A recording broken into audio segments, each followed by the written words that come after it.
Hola, nuevamente nos encontramos para repasar las noticias del día de hoy.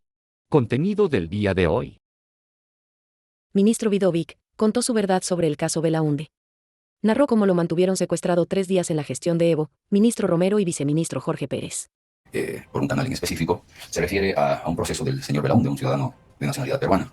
¿Qué es lo que pasa en este caso? Yo vivía en la ciudad de Santa Cruz y trabajaba en una oficina de un colega, el doctor Jorge Balda, y este ciudadano llega y lo contrata a él, con la finalidad de realizar un proceso, no recuerdo cuál, pero creo que estaba siendo procesado él en Perú y buscaba protección en este país. De esta forma es que nos reunimos y salimos a una sola foto, una conferencia de prensa en un hotel en la ciudad de Santa Cruz, y después pide y solicita refugio, si no me equivoco. Y el trámite se lo realiza en La Paz ante el CONARE, ¿no? El Consejo Nacional de Refugiados, por el motivo por el cual ambos se trasladan a la ciudad de La Paz y el doctor Balda vivía en la ciudad de La Paz. Inician este proceso y le otorgan una detención preventiva con una medida cautelar al señor Belaunde, y él se encontraba en un domicilio acá en la ciudad de La Paz.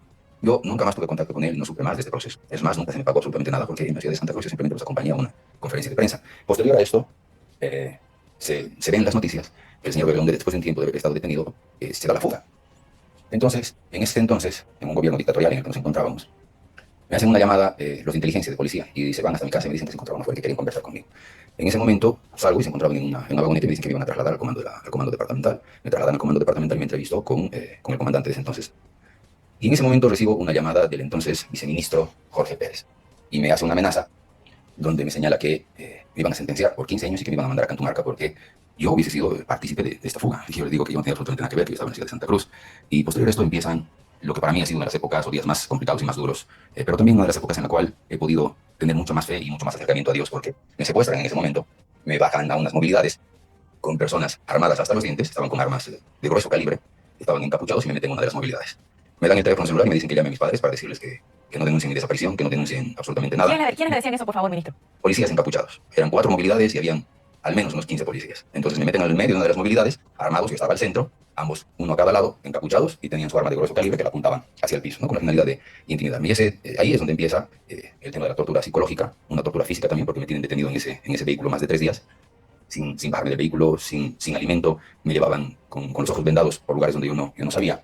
Solamente me hicieron hacer una llamada para que mis padres en teoría. A ver, no Así que me podían... tienen esos 3 días ahí, me amenazaban con procesos, me amenazaban inclusive con sembrarme pruebas en el departamento. Me decían que en ese momento estaban allanando mi departamento y que iban a encontrar sustancias y que yo me iba a ir muchos años a la cárcel si es que no daba el paradero exacto del señor Belaunde. Lo cual, por supuesto que yo no tenía idea del paradero de este señor, porque siendo sincero, lo hubiese dicho en el primer momento, porque no tenía absolutamente ninguna relación con él, ni de lealtad, ni de trabajo, ni de amistad, ni de nada.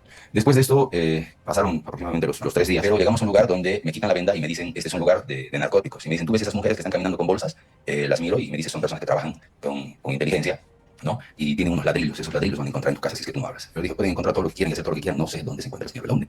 A los 3 días me sacan de la ciudad, me llevan a un lugar que era una carretera, totalmente desierto, me bajan, eran al menos unos 12 o 14 policías, todos encapuchados. En ese momento yo ya me di cuenta que no solamente mi libertad estaba en riesgo, sino también mi vida.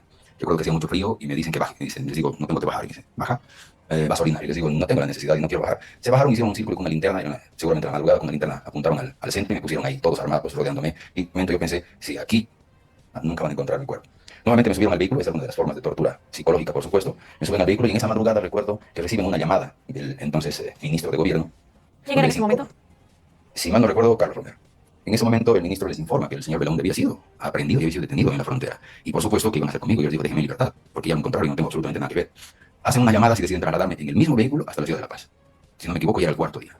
Me traen a la ciudad de La Paz y por supuesto se dieron cuenta de que habían cometido un gravísimo error. No solamente me habían secuestrado, no solamente me habían torturado física y psicológicamente, sino que se dieron cuenta que yo no tenía absoluta participación en la desaparición de este ciudadano peruano. Por lo cual me ponen ante un juez que supuestamente estaba llevando este proceso investigativo, porque se llama un proceso investigativo, pero no en mi contra. Pero usted seguía así, o sea, con la misma ropa, seguía lastimado, y así llegan ante el juez. Totalmente, por supuesto que sí. Por ¿Qué supuesto. juez será?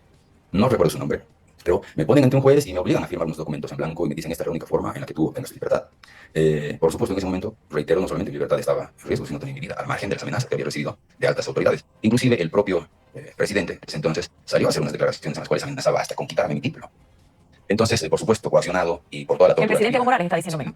Claro que sí, hay registros en las noticias donde sale y donde él dice que me iban a quitar el título, lo cual, por supuesto, no era, al igual que todas las otras cosas, para nada legal. Después me amenazan, inclusive nuevamente me bajan después de ese juzgado a unas celdas que habían en la misma corte acá en la ciudad de La Paz, y baja nuevamente, si no me equivoco, la fiscal de ese entonces y me hace firmar 2 hojas más, porque supuestamente me amenazan que si yo salía en libertad y yo daba una conferencia de prensa por toda esta violación de mis derechos de las cuales había sido víctima, me iban a procesar nuevamente. Entonces la garantía era tener unas hojas firmadas con las cuales tenían la opción de hacer parecer que yo me hubiese sometido a un proceso abreviado o en su caso poder incriminar a otras personas y que yo me encuentre en esa situación de vulnerabilidad. Me sacaron por la parte de atrás y prácticamente me botaron en una calle para que la prensa no pueda tener contacto conmigo. Después de eso logré llegar a la ciudad de Santa Cruz porque tomé contacto con un amigo que me prestó dinero para poder comprar un boleto porque me quitaron absolutamente todo, mis tarjetas, mi dinero, mis celulares, mis relojes, todo lo que poseía en ese momento. Llego a la ciudad de Santa Cruz y por supuesto que ante el trauma de ese momento no hice ninguna declaración, más aún con las amenazas de volver a detenerme. Repito las palabras del viceministro que me quedaron grabadas, que me iba a enviar a Cantumarca algunos 15 años. Cuando cae el gobierno del MAS y entra la señora Yanine Áñez al gobierno, yo presento una denuncia en la ciudad de La Paz en contra del entonces ministro Carlos Romero por secuestro y por tortura y por cohecho. Lamentablemente en ese momento me rechazaron la denuncia, se presentó una apelación inclusive y también fue rechazada.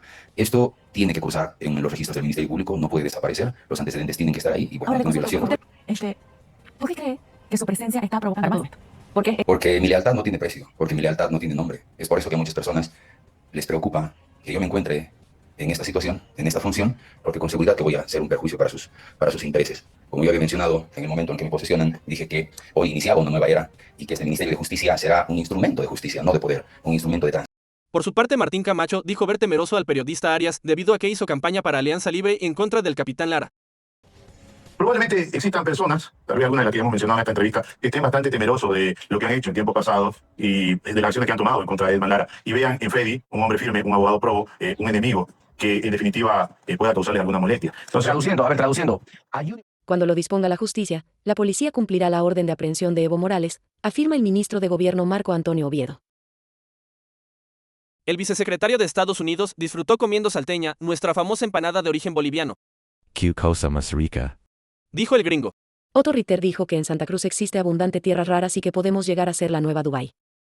Estoy mirando mi celular, porque sabe usted que este aparatito, las computadoras, las partes más importantes de los aviones, de los submarinos, de los barcos, se hace con tierra rara. ¿Sabía usted que la tonelada de tierra rara cuesta $120,000? ¿Se acuerda usted de la pelea entre Donald Trump y Vladimir Zelensky en la Casa Blanca? Fue justamente por la tierra rara de Ucrania. Y nosotros tenemos reserva de tierra rara en el Cerro Manomó y el Rincón del Tigre. Resulta que con esto podemos hacer de Santa Cruz la nueva Dubái. Santa Cruz se merece un mejor futuro. Santa Cruz tiene que resolver sus problemas y para eso necesita gobernador. Las tierras raras cuestan $120,000 la tonelada y hoy se están explotando sin que los cruceños recibamos un centavo de beneficio. Por eso los recursos naturales tienen que ser competencia departamental para beneficiar a todos los departamentos que tienen recursos naturales. Así como el litio lo deben decidir los potosinos, las tierras raras en Santa Cruz las deberemos decidir los potosinos. Muchísimas gracias y recuerda, Santa Cruz no tiene techo, tiene alas. Bolivia necesita 320 cisternas al día para abastecer con normalidad el mercado boliviano, y que los 200 cisternas actuales no son suficientes, dijo el exministro Álvaro Ríos. Noticias internacionales. El portaaviones más grande del mundo llega a la región y se suma al operativo de Trump contra el narcotráfico. Se estima que Estados Unidos tiene más de 10.000 efectivos militares en el Caribe. El régimen de Nicolás Maduro ordenó el despliegue militar de medios terrestres, aéreos, navales, fluviales y misilísticos. Bueno, eso ha sido todo por hoy, muchas gracias, y hasta mañana.